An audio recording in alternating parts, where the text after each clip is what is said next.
the court took note that the House in the 19th Congress did not act on the first 3 endorsed complaints, which were considered terminated or dismissed upon adjournment of the House. The 3 impeachment complaints were archived and therefore deemed terminated or dismissed on February 5, 2025. Therefore, no new impeachment complaint, if any, may be commenced earlier than February 6, 2026, the Supreme Court held.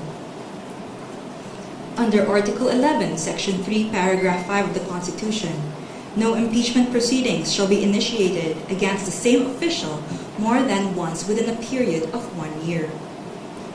According to the decision, the 1-year bar is reckoned from the time an impeachment complaint is dismissed or is no longer viable.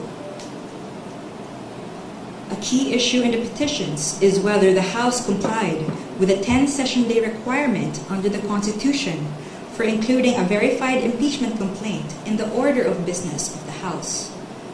The court ruled that the House was able to comply with the requirement by putting the 3 endorsed impeachment complaints in the order of business of the House of Representatives, since a session day is not equivalent to a calendar day.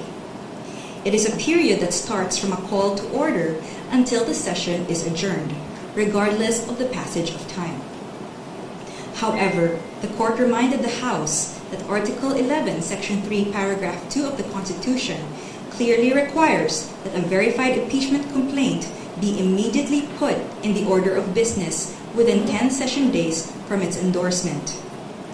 The Constitution does not grant either the Secretary General or the Speaker of the House any discretion to determine when this period commences.